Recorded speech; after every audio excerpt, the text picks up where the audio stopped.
I would like to think with you this afternoon on the subject, dumbing down truth. Dumbing down truth.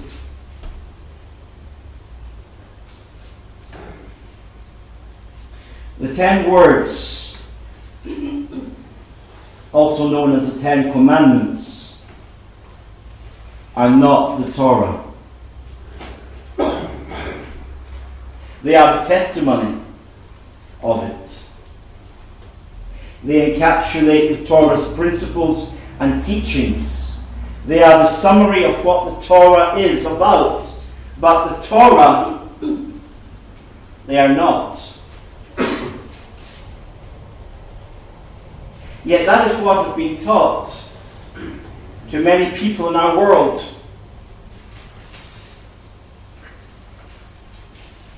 And there are those who say that the 10 words are all that they have to observe. They are the Torah. Such statements stem from one of several roots. On the one hand, it is a product of one's own desire to be excused from the other commandments of Torah.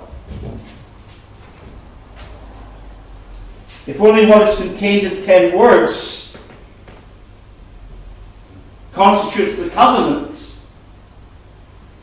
then everything else is optional or need not apply. Only the 10 words apply.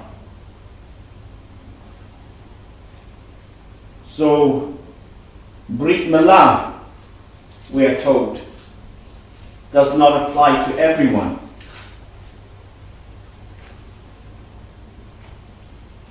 The 10 words are for both the ethnic Jew and the ethnic non-Jew. But circumcision, they insist, is for the ethnic Jew only.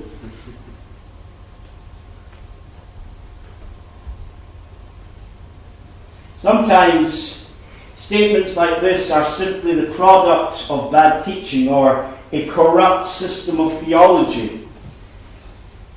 Whatever the source, the end result is the same. It dumbs down truth. Diminishes God's truth to an absurd level. After all, are we not entitled to respond by inquiring, who ever said that the 10 words were for everyone? And certainly, the commandment of Brit Milah in Shemot 12, verses 48 to 49, is specifically concerning the ethnically non-Jew. If a foreigner staying with you wants to observe Hashem's Pesach, all his males must be circumcised. Then he may take part and observe it. He will be like a citizen of the land. But no uncircumcised person is to eat it. The same teaching, the word in Hebrew is Torah. The same Torah is to apply equally to the citizen and to the foreigner living among you.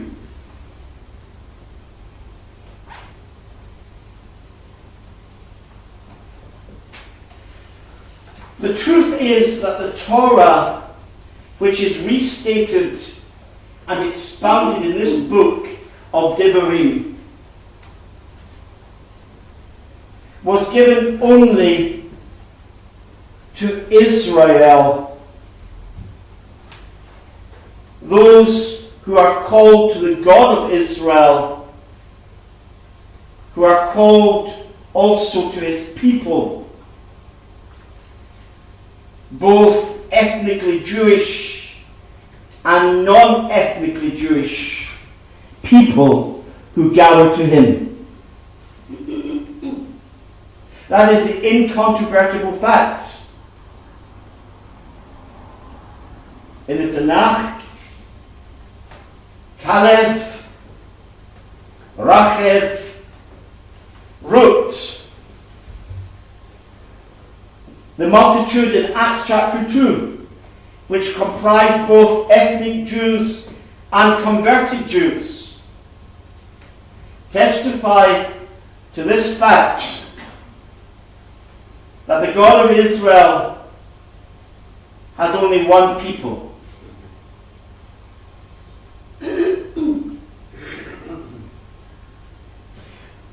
Now I know that the situation we find ourselves in today in the 21st century confuses matters somewhat. And it's not my job at any time to judge who amongst other groups of people belong to God or not. That's his business. We deal only with the facts as the Torah, the Tanakh, the Messianic writings state them. God has one people. And that people in Torah, Tanakh, and in the Messianic writings, from the mouth of the Mashiach and from the pen of Rabbi Shaul, is Israel.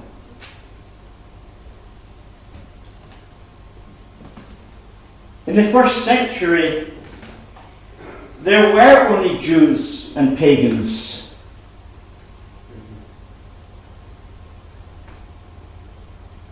If you no longer wish to be a pagan, if you no longer wanted to serve the pagan idols, you became a Jew. Simple.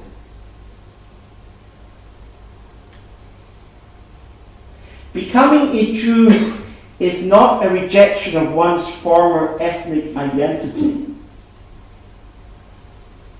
It is a rejection of one's former pagan identity. And a transformation into an identity molded by and in agreement with the Torah. In Devarim chapter 4, verses 13 to 14, Moshe teaches concerning the relationship between the 10 words and the rest of Torah. A relationship which Yeshayahu terms in chapter 8 of his prophecy, Isaiah chapter 8, verse 16. He terms it the Torah and the testimony. Moshe says that Hashem proclaimed his covenant to you, which he ordered you to obey, the 10 words, and he wrote them on 2 stone tables. And at that time Hashem ordered me to teach you laws and rulings so that you would live by them in the land which you're entering in order to take possession of it. So what was given at Sinai was more than 2 tables. And notwithstanding the claims of the rabbis of traditional Judaism, what was given at Sinai, Moshe proclaimed to Israel, all of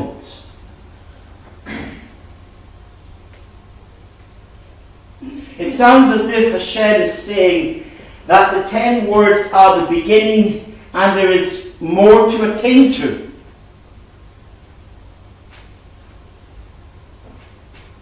That is because he is saying that.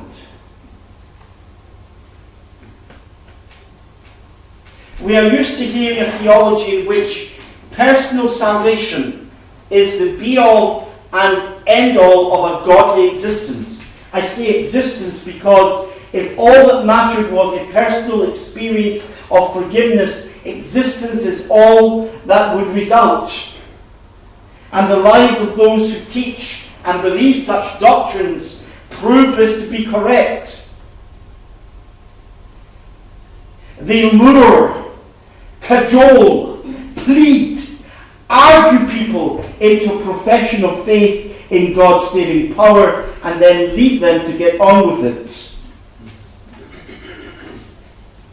as the Spirit or the particular religious group leads.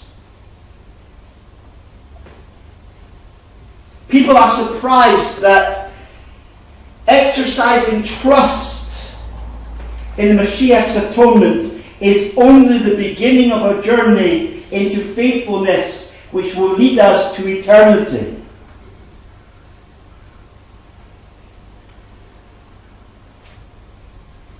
It does not begin and end with the proverbial magical sinner's prayer.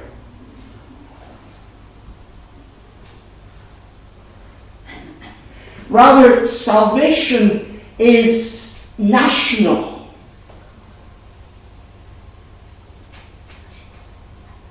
And the gate to it begins with a personal return to God. In this respect, the words of the Mashiach in Matthew 7, verse 13 to 14 are important. He says, "Go in through the narrow gate.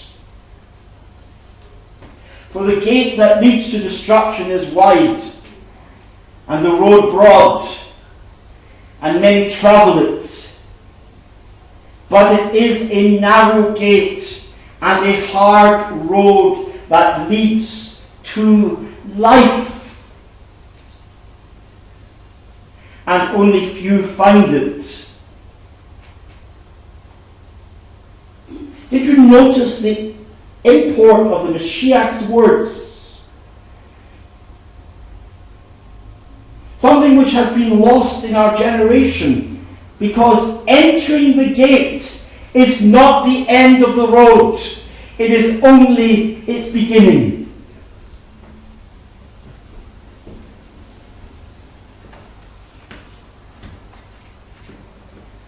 Although Hashem gave us the 10 words, they are the summary of what would follow.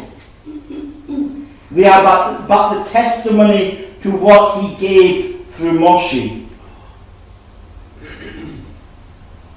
At that time, Moshe says, at the time He gave you the 10 commandments, the 10 words, at that time Hashem instructed me to teach you laws and rulings. If you've been at the Beit Midrash at any point, you'll not be surprised to hear that the words used there are hukim and mishpatim. I'm almost tempted to ask if anyone knows what these things mean, but I'll just tell you. The hukim, the laws, are the commandments for which there is no explanation.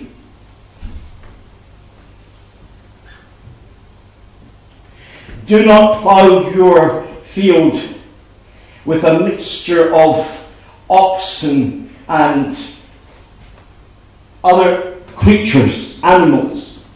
Do not weave your clothes out of wool and linen. Do not plant in your fields diverse crops, one beside the other. Why? He doesn't tell us. He just tells us not to.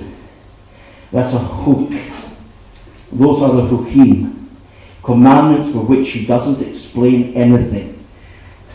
We live in a society which needs explanation for everything. Oh, there are things, don't get me wrong, it's good to have explanations where they exist. But you know, we live in a society where people say, I'm not going to do it unless I know why.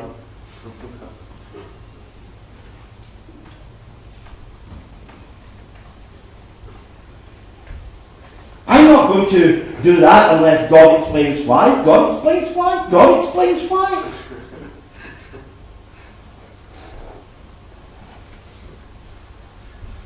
I stand, sometimes I sit in utter amazement at the attitude of men and women in our society, especially those who profess to know God. God will explain. Have they not read the scriptures which say, what is man that thou art mindful of him? The Hukim tell us something. They tell us God does not have to explain anything. We simply have to do. And then the other commandments, the other category of commandments here are the mishpatim, the ones for which he gives us an explanation. Those are the ones which we find just as hard to do, but less excusable for not doing them. At that time, he says, at that same time, as he gave you the 10 words, he gave you the other commandments.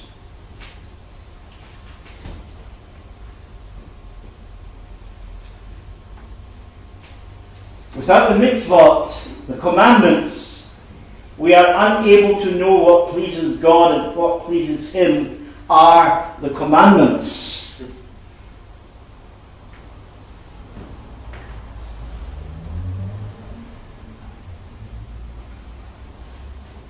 You ever heard people say things like, David sat in his house and he thought and he worked out what he could do, what new thing he could do to please God? No, he didn't.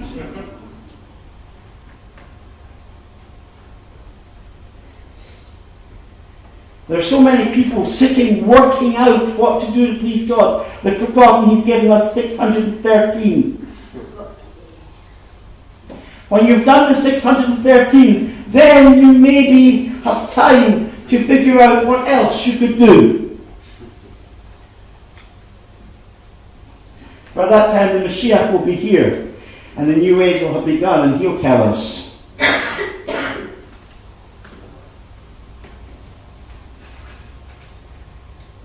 People tell us that they want to please the Father. I just want to please God, they tell us. They assure us that that's their only desire. That's my only desire, just to please the Father.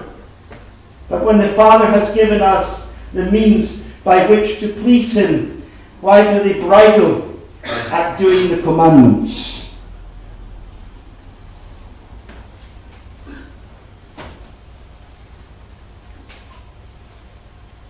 You see a young man. Those of you who have had or have teenage offspring will recognize the prone position of the teenager on the bed. Just moving a little finger is an effort, much less get up and do the dishes. But let that same lethargic young man meet a young woman, and he'll climb to the top of Ben Nevis for her.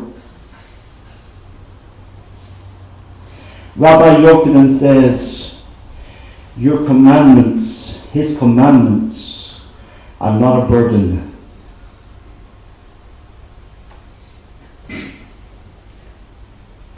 The Hebrew word mitzvah, meaning commandment, has also another meaning. It means also good deed or good work. Ephesians chapter 2 verse 10 says, for we are God's making, created in union with Mashiach Yeshua for a life of good actions, already prepared by God for us to do. Remember what I said, the word mitzvah means not only commandment, it means good action. Rabbi Shaul says we are God's creation, made in Messiah Yeshua for a life of good actions, mitzvot, which were prepared before for us to do. Because this is what brings pleasure and glory to the Father, and this is what sanctifies God's name in our world. At that time, Hashem gave to you Hukim and Mishpatim, so that you would keep them in the land. Why the land? That is what Moshe says. So that you would keep them in the land. Does it negate our responsibility to obey the mitzvah, the commandments, wherever we are? Surely not. This same chapter speaks of our expulsion from the land of Israel because of our disobedience. It speaks of how we will be scattered among the nations of the earth. But verse 30 reads, in your distress, when all these things have come upon you, in the acharit hayamim, in the last days, you will return to Hashem, your God, and listen to what he says. The word translated listen is Shema.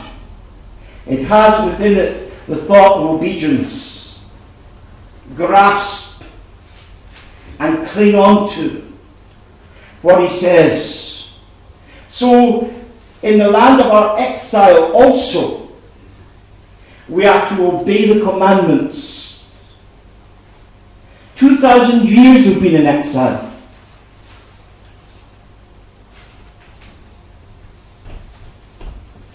Just 100 years ago,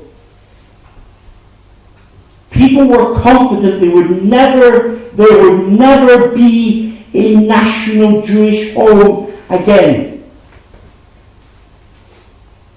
Whole theologies were predicated upon it.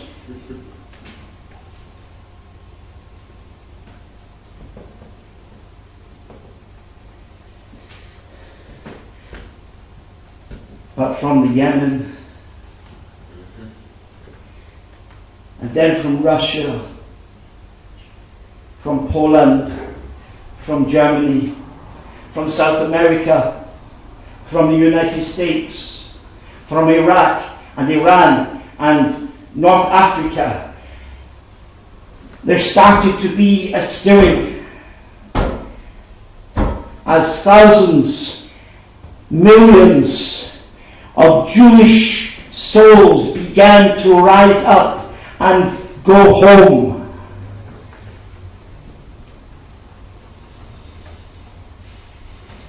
In the land of your exile you will remember.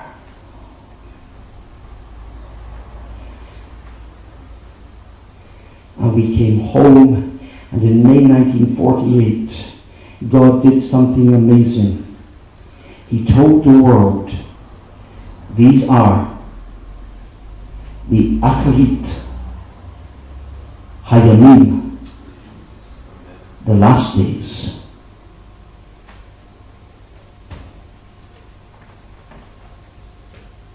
So, Rabbi, is that not overstating it a little? Yeshua said, Jerusalem will be trampled down by the Gentiles until the time of the Gentiles is finished. June 1967, for the first time in 2,000 years, the city of Jerusalem was liberated from Gentile rule. The time of the Gentiles is finished.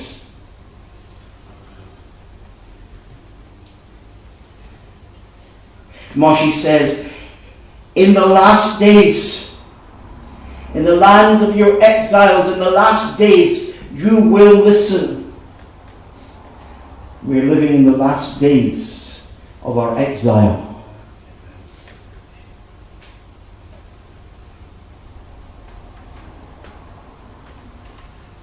But why the land?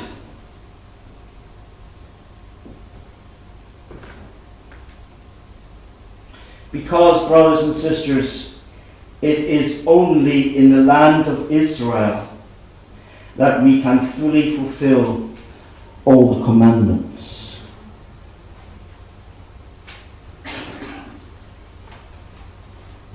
Hashem uses the same Hebrew word for world and the land, ha'eretz, Israel.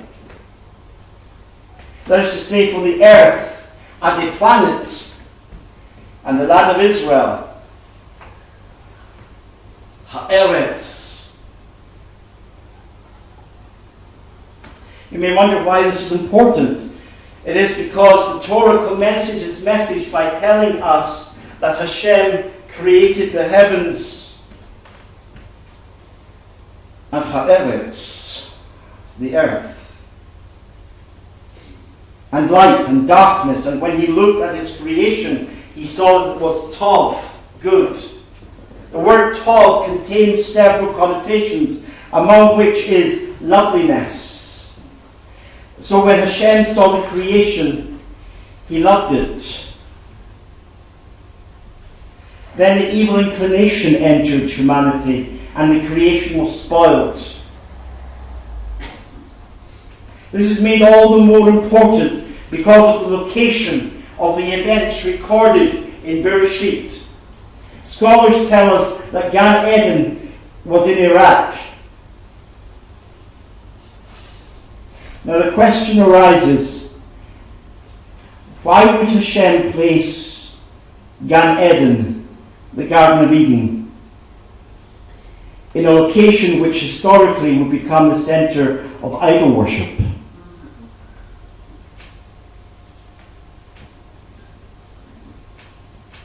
Where that system, even to this present age, is at war with him and with his people.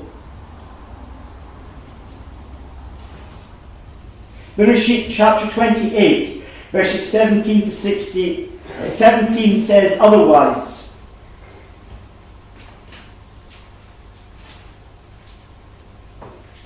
There we read, Yaakov awoke from his sleep and said, truly Hashem is in this place, and I did not know it. Where was he, by the way? He was on Har Moriah, the Mount Moriah.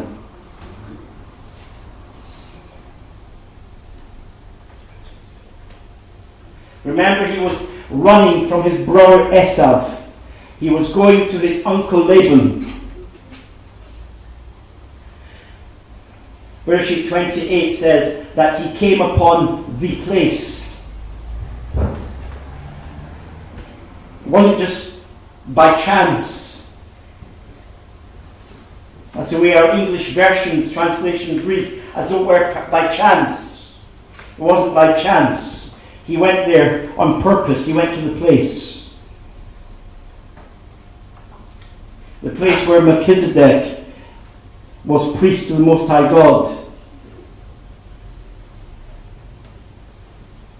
Surely Hashem is in this place, and I did not know it. Then he became afraid and said, this place is fearsome. This has to be the house of God. You know, that was a prophecy. That was a prophecy. In Hebrew, it reads in the future tense, the house of God will be in this place. Along came his descendant, King David, and he prepared the place. He bought the ground, and his son Shlomo built it. The house of God will be in this place. This is the gate of paradise.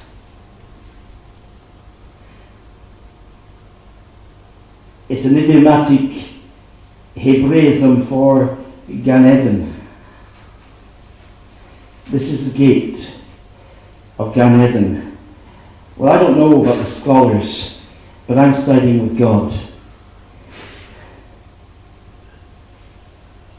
Since the earth was made to share in our condemnation, since it was forced to suffer because of an evil inclination which we entertained, and since Romans chapter 8, verses 22 to 23 tell us that the final state of the earth is to be returned to its perfection, Hashem has been doing something with Eretz Israel from the beginning. Hashem's intention for the earth and for humanity is to restore us to perfection. The book of Revelation speaks of a war in heaven in which Lucifer, the light bearer, or the morning star angel, took a third of the angels who kept not their first estate. Allusions to this exist in both the Tanakh and the traditional literature of our people. Daniel chapter 10 speaks of a war between the angelic princes of Greece and Persia and Michael, the princely angel of the house of Israel. Among the scrolls written by the Essenes is the War Scroll, where there are references to a war between the sons of light and of darkness on earth, while a war is being fought between Michael and the angelic princes of darkness in the heavenly places.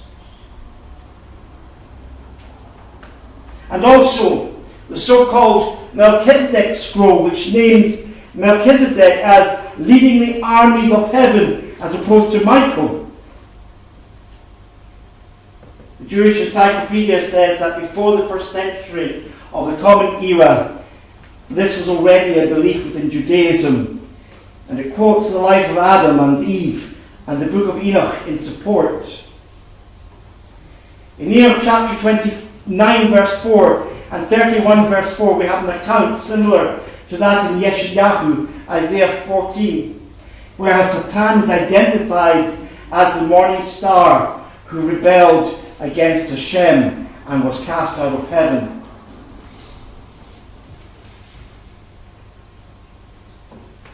And he was cast out together with his angelic followers. Now these seem to be the same angels mentioned in Bereshit, Genesis 6 verse 2, who took human women and fathered the Nephilim, the fallen ones, and also in Yehuda 1 verse 6 and Yechezkel 28, these same angels. Other literature, such as the tractate Bava Batra, the last gate, 74b and 75a, speak of the war, including Leviathan, which is supported by Tehillim 74, Psalm 74, verse 14.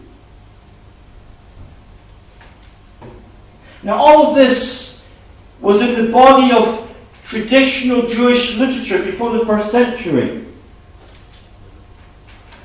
and in the oral tradition.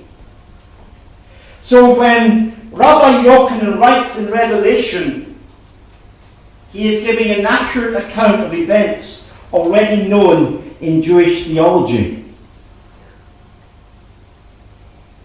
The point being that Revelation 21 verse 16 identifies Mashiach Yeshua as having taken the role of the morning star, and the book of Ivrim, Hebrews 2 verse 10, shows Israel as being the sons who will replace the fallen angels. Rabbi Yochanan wrote in 1 John 3 verse 8, "For this very reason the Son of God appeared, to destroy the works of the adversary."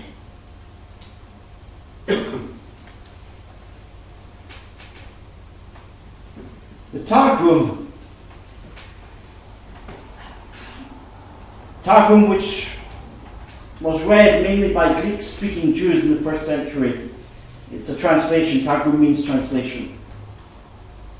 Translates Bereshit 1, Genesis 1, verse 1 as reading, "For the Memra Elohim created the heavens and the earth." In the ancient theology of our faith in the first century, before the teachers of Rabbinic Judaism eradicated it, there was a teaching which said that with the Eternal One there was another.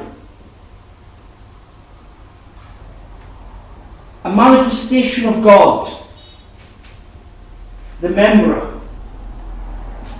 The Memra is the living Word, the living Torah. So the sages teach that the universes were created for the Torah.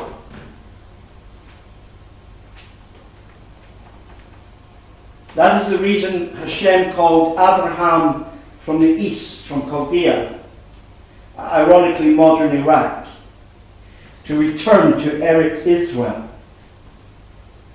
This is the reason he created a nation from him. Now I know that it's been complicated, this journey through the message. I've been aware of time, but let me take you back to where I'm starting off in this journey. I started off in Mount Moriah at the gate of Gan Eden. I started off by saying that the reason this is important is that God is doing something new. He lost, as it were, or he permitted to be cast out a third of the angels of God in heaven, and he sent the Mashiach to take the place of Hasatan, the morning star, so that Yeshua in Revelation declares himself to be the root and the offspring of David, the bright and morning star. And he replaces the angels with Israel. And the importance of all of this is, he called our father Abraham from the east to Eretz Israel. And from him, in Eretz Israel, he created a nation.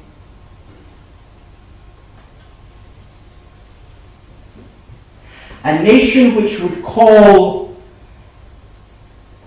those who are his from the other nations to come to a nation of the righteous.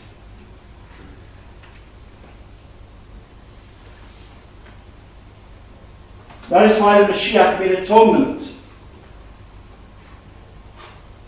And that is why the Torah was given to be lived out in a land which is totally owned by Hashem.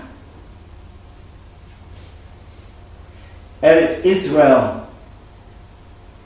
Eretz Israel is the earth as it shall be.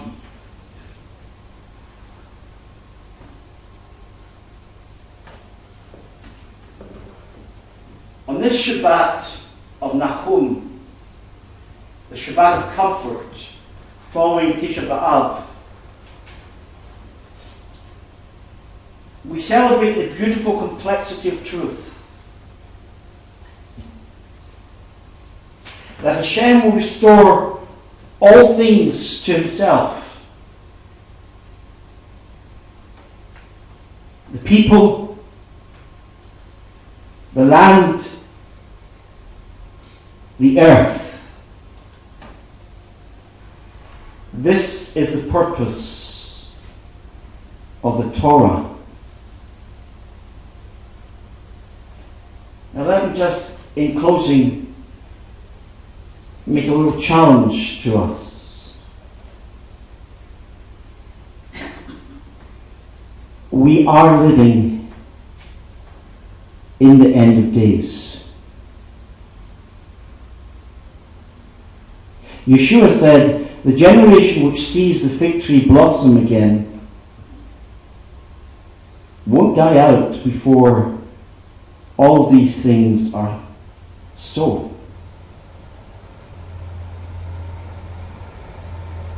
The fig tree, that symbol of Israel, blossomed again in 1948. I'm not setting dates because I'm not amongst those who set dates. The Mashiach will be here in so many years. The Mashiach will be here at tea time on such and such a date. No, but what I'm saying to you brothers and sisters is, you and I are living at the end of our exile.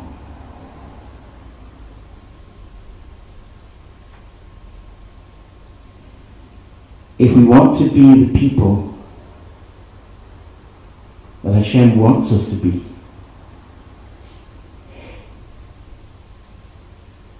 if we want to finish this hard road that leads to life, it's in our hands. There is another road. It's easy, it's white, and there are many on it, and it will lead to death and destruction. But the Torah is the road to life.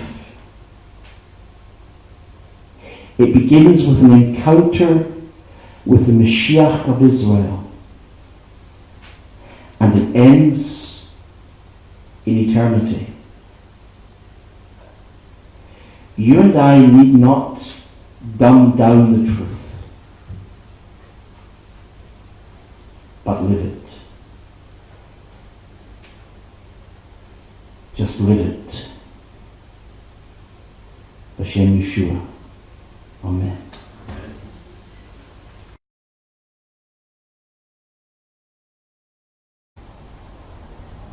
And that people in Torah, Tanakh, and in the Messianic writings, from the mouth of the Mashiach and from the pen of Rabbi Shaul, is Israel.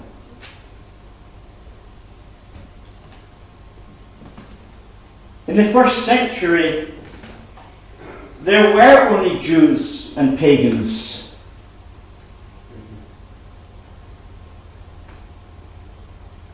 If you no longer wish to be a pagan,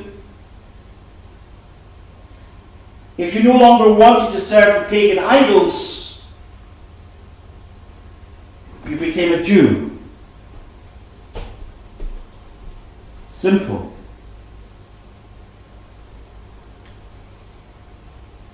Becoming a Jew is not a rejection of one's former ethnic identity. It is a rejection of one's former pagan identity. And a transformation into an identity molded by and in agreement with the Torah.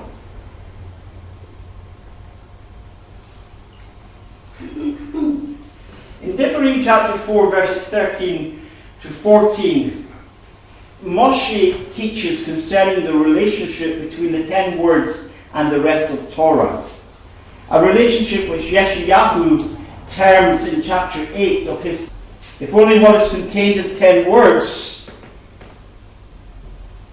constitutes the covenant, then everything else is optional or need not apply.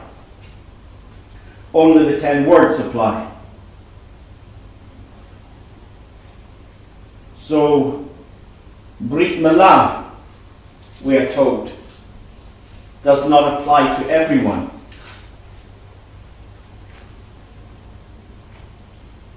The 10 words are for both the ethnic Jew and the ethnic non-Jew. But circumcision, they insist, is for the ethnic Jew only.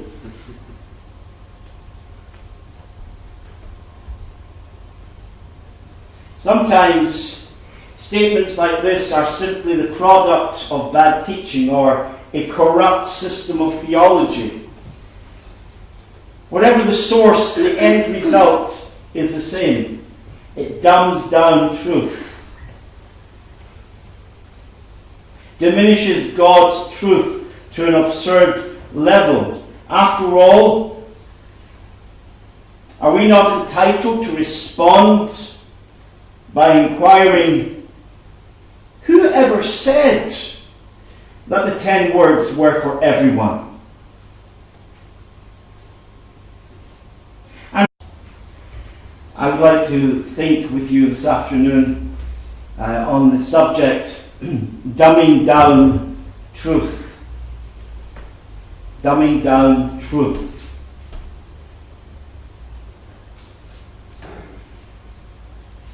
The 10 words, also known as the 10 Commandments, are not the Torah. They are the testimony of it. They encapsulate the Torah's principles and teachings. They are the summary of what the Torah is about. But the Torah, they are not. Yet that is what has been taught to many people in our world.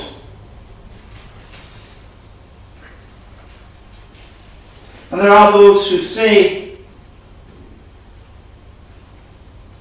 that the 10 words are all that they have to observe. They are the Torah. Such statements stem from one of several roots. On the one hand, it is a product of one's own desire to be excused from the other commandments of Torah. Both ethnically Jewish and non-ethnically Jewish people who gather to him. That is the incontrovertible fact. In the Tanakh, Kalev, Rachev, Ruth, the multitude in Acts chapter 2, which comprise both ethnic Jews and converted Jews, testify to this fact that the God of Israel has only one people.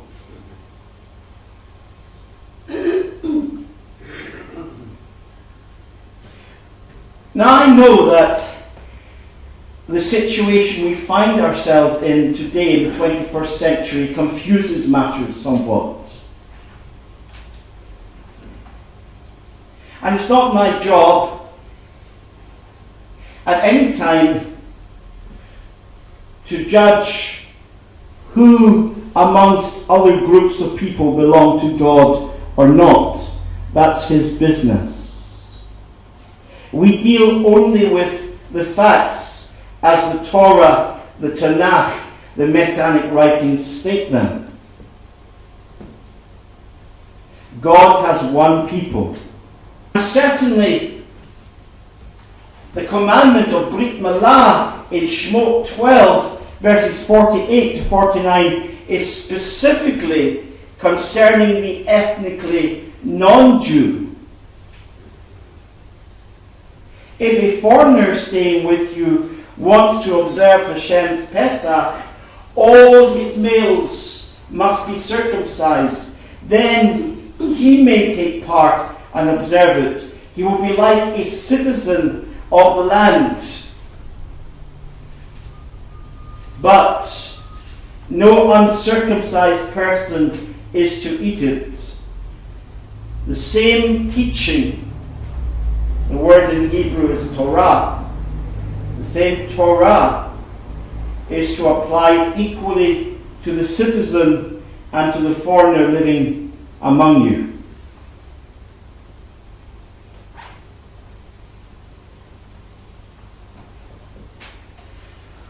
The truth is that the Torah, which is restated and expounded in this book of Devarim, was given only to Israel, those who are called to the God of Israel, who are called also to his people.